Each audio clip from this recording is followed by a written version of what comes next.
Hello, YouTube. How's it going? My name is Tristan. This is L Space Books. Welcome to the channel if you're new. Welcome back if you are returning.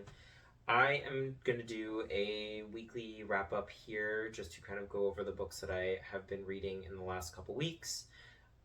Ones that I've been particularly excited about too, because I've read some banging new books and very, very happy with the ones that I have been reading. So, let's go ahead and go over them. Where am I going to start? Well, let's start with the audiobook, one of the audiobooks that I finished, and that was A Wrinkle in Time by Madeleine.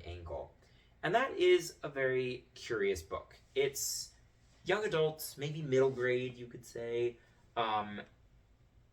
but it's one that I think all ages can enjoy, similar to something like Howl's Moving Castle or The Chronicles of Narnia.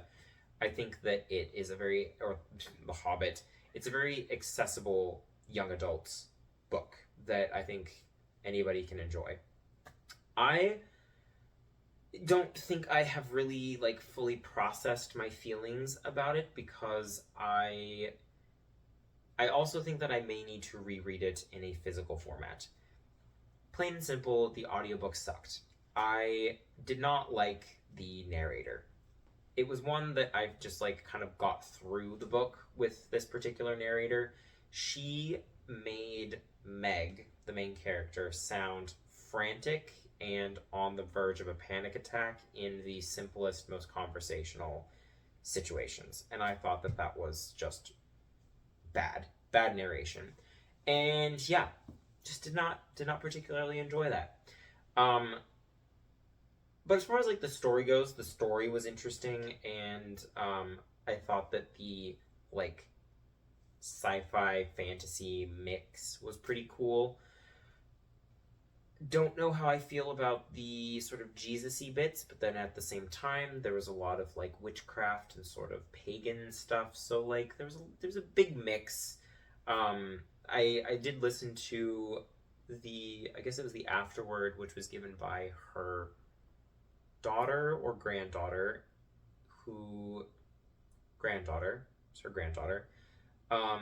was talking about how the book almost never didn't get published, and it was one that Engel very much wrote for herself, and it was not one that she was writing for any particular person. So I thought that was cool, and it definitely reads like a book that somebody would write kind of as a passion project, not really for anybody in particular. So yeah, that was A Wrinkle in Time. I will be continuing with the series. I will probably read it physical format, which also may mean that it's going to take me a little longer to get to because time, money, all of those things. You know how it goes. The other one that I read as an audiobook was Alan Hollinghurst's Our Evenings. And I've talked about this one before on, I think, a previous weekly wrap-up, and this was just a fantastic book. I thoroughly enjoyed getting through this. It took me a long time to get through because, as you can see, it's quite the chunk of a book, but worth every minute of listening time. And yeah, this is about Dave Wynn, who is a half Burmese, half English person who is growing up, gay man, who is growing up starting in the 60s, I believe. And yeah, so it follows Dave from the 60s onward, and I've not read any contemporary novels that follow a character from basically the beginning of their adulthood to the literal end of their adulthood. And I thought that this was something that was very special. You'd think that could get a little tedious, maybe a little long-winded, in the fact that you are following literally every step of the way from this man's beginning of his adulthood to the end. But it's one that you actually enjoy the fact that it is taking its time. And I never felt bored. I never felt like it needed to pick up the pace. I enjoyed the slowness of it, and I enjoyed the sort of luxurious pace that it was taking. I don't know. I don't think a luxurious, the leisurely pace, we could say, maybe, following his life, life and career and everything.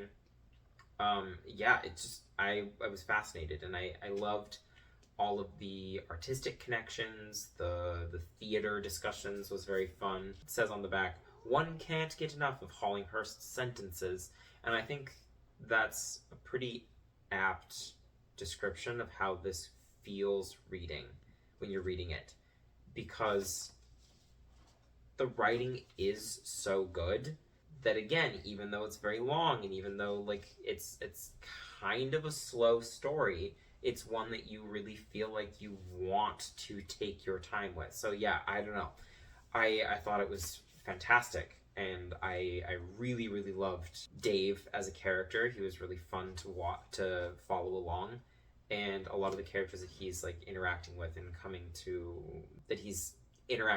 like come into his life are quite fun as well. So yeah, I really enjoyed it. And also the perspective of basically like a queer story as gayness and homosexuality is like being decriminalized and like kind of moving into being more socially acceptable.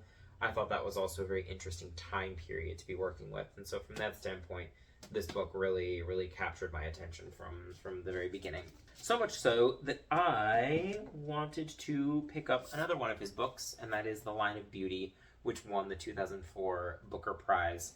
They sound somewhat similar in the fact that the ending, sort of like the crescendo of the book, or the conclusion of the book, is it takes place during the AIDS crisis, and then Our Evenings takes place during the coronavirus pandemic, the COVID-19 pandemic. I am very excited to get to this one. It sounds like it's probably also going to be fairly slow-paced, but who cares? We enjoy taking our time with things that are worth taking our time for. What is it that Treebeard says? Anything worth being said is worth taking a long time to say. So yeah, the next one that I did, hold on, I'm gonna get myself a little bit situated here. I'm a very restless sitter, I realized. So yeah, the next one that I read was Paul Monette's The Last Watch of the Night. And again, this one just absolutely blew me away. I love Paul Monette's writing. I think he's a fantastic author. I read Borrowed Time, which is an AIDS memoir, and it is the sort of his experience taking care of his dying lover, Roger, his dying partner, we should call him. And this book is kind of like the follow-up collection of essays that is sort of going over his life after Borrowed Time was published. And I really enjoyed. It's funny because you start reading the first essay, which is all about his dog, and you read it and you're like, yeah, it's cute. I wonder what the book is really going to be about. And then you read the next one and you're like, and you start to get a little bit more galvanized about it, and then, or like a little bit more impassioned about it. And then you read the next one and then you're like, oh wow, these are heavy hitting essays. These are really cool. And they just kept building and building and building as like the quality and like what they were talking about. And it's an essay collection that like I finished one essay and I think, wow, I don't think the next one's gonna be, how can the next one be better than this one? And then it is. And I was just completely blown away by this. I also thoroughly believe, and I will probably die on this hill, that this should be required reading for gay men shortly after they come out. This is such an important perspective on gay men's history that I really do think that gay men in America need to read this book just to like understand the context of our current environment. My camera decided to stop recording because I think I'm running out of memory on my phone, possibly. But anyway, so yes, this absolutely should be required reading for gay men. I think that there's a lot to unpack in here about self-acceptance, learning how to be an engaged gay citizen, how to combat basically homophobia in the media, the fact that that really hasn't gone away, the understanding of your place here, and the fact that a lot of the really horrific things that were brought on by the AIDS crisis were caused by policy and by, well, the evangelical right. And those are people who are still politically active and voting and mobilizing today. So this is a very, very important book, especially one to prevent complacency within the gay community, because I think that is something that we can easily fall victim to. This is a good book to really understand just how precarious the entire situation is for queer rights in general in America. I mean, obviously we know what's happening with trans rights and anti-trans legislation and all of that. And the gays succeeded in getting more socially accepted, and obviously then they came for the trans people, but it's very easy. If they succeed in ostracizing fully trans people, they're going to be coming for the gays next. So it's very, very, very important that we understand where we come from, where we are, and where we could be going if we're not careful. And also the fact that we should absolutely be advocating and protecting trans people, trans rights, all of that. So definitely an important book for understanding our also responsibility to the queer community as a whole. I put this in the wrong spot. But yeah, very good book. Very, very good book. But yeah, after I finished that, I was a little worried because I was like, oh gosh, it was a great book. I loved it. It's a new favorite for sure. But I was like, what am I going to read next? I don't know. I don't know what's going to be lighthearted enough to where I'm not going to feel overwhelmed again. And fortunately, Eric Cervini, you came through with the one that you chose. And that is, of course, I Might Be in Trouble by Daniel Aleman, or Aleman. I'm sorry, I don't know how to pronounce your last name. This is a very silly book. It's a dark comedy, and I love it. Plain and simple. This is about a struggling writer named David. A lot of Daves. Dave Wynn, David in this. Anyway. And the book opens basically with this struggling writer finding the dead body of the man he hooked up with the previous night in his bed in the morning. So what does he do? He calls his literary agent, because she's the only person in his life who he can think of to help him figure out what to do with the body.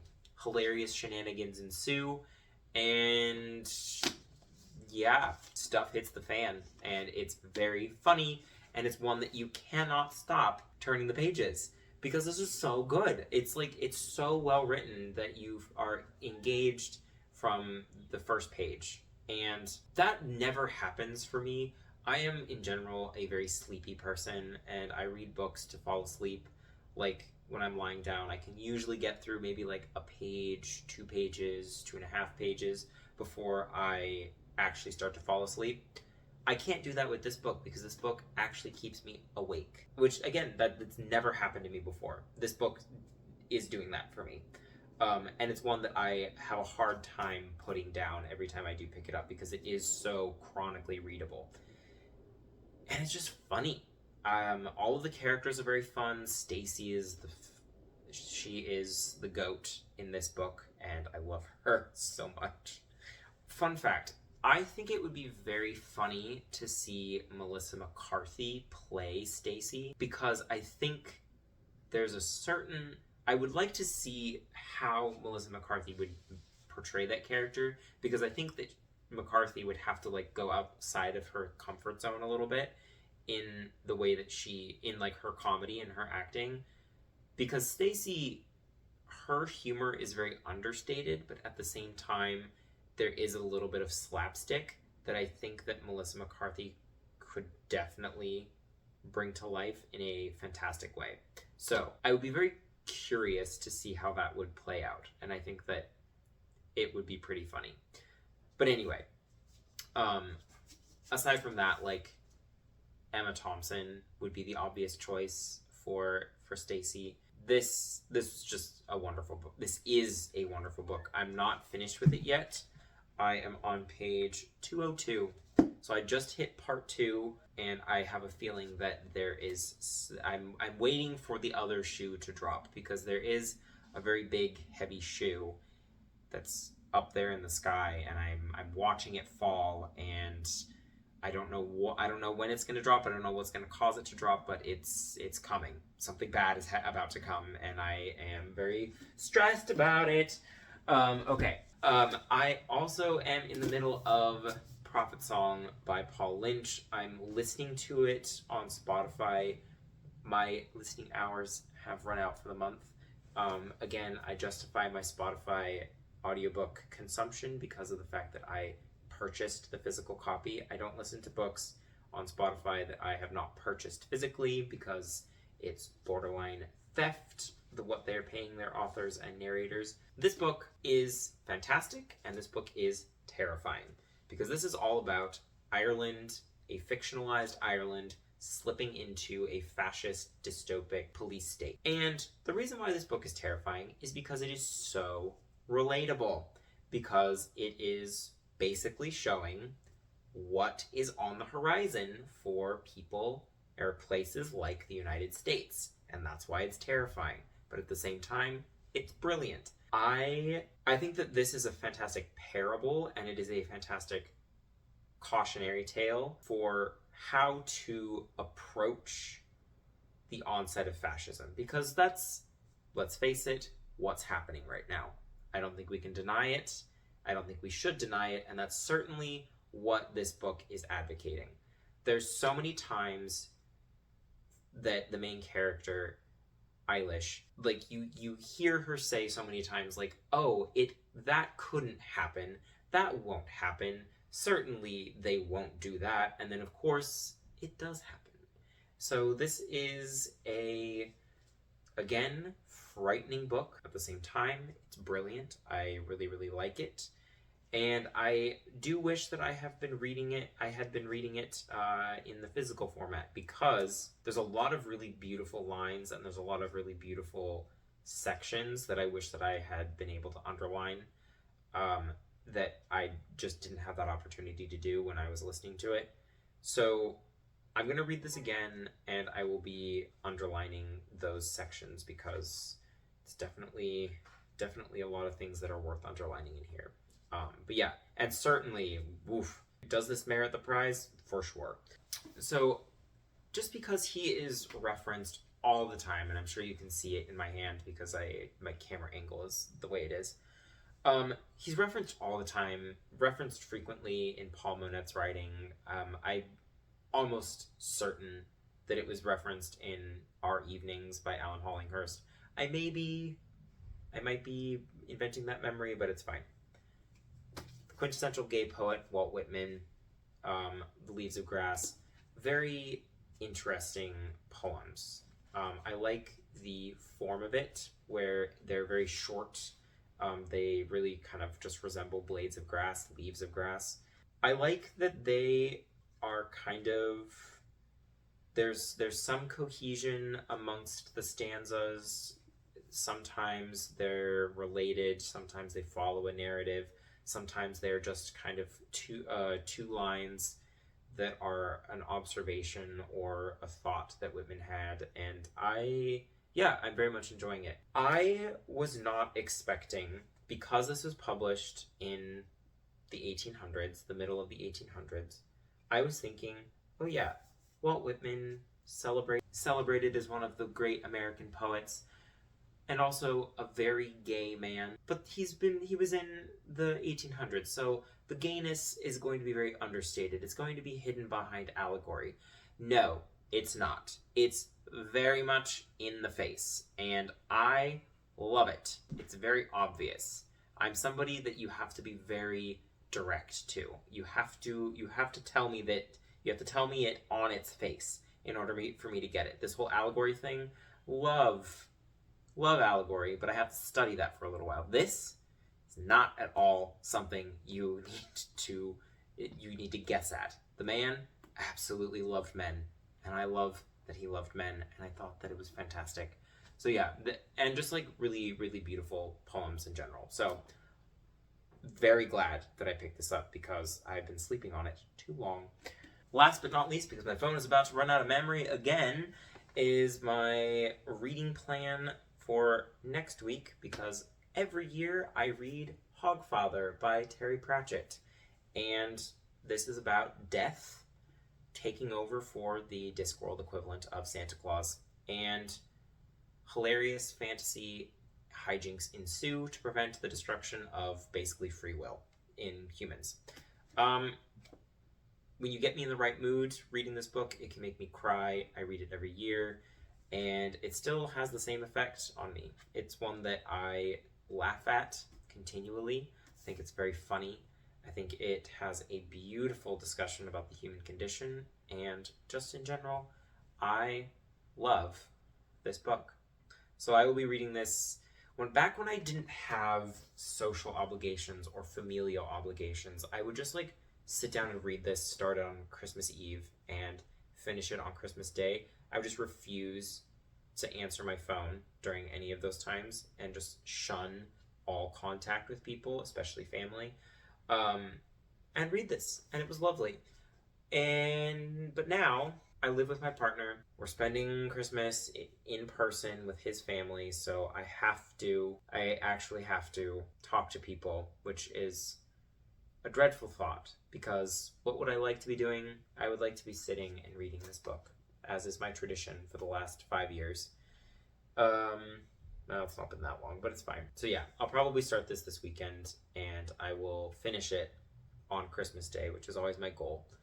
And I'm very excited to read it again, because it just makes me happy to read this one. It's a nice comfort read for the end of the year. And while it is like Christmas themed, it is very much about the end of the year and the sort of like the darkest, longest night and all of that. But anyway, love this book. So yeah, that is all I have for you today. Let me know what books you're reading, especially if you have any good holiday book recommendations. I don't love Christmas in general, but if you have anything that's like solstice themed, be very curious about those, especially if it's like winter solstice witchy end of the year / holiday stuff. That sounds pretty cool, and I have never read a book like that aside from, well, kind of this one. But yeah, let me know what you're reading. Let me know if any of these books sound interesting to you. If you have read them, also let me know, because I would like to know what other people thought, especially of Our Evenings, because I feel like I might have had a very unique experience with that one, because I can see where people might get tripped up. But yeah, I will see you again very soon with another video, and probably when my phone has more memory to accommodate me filming for longer periods of time than 8-minute increments. All right, talk to you again soon. Bye.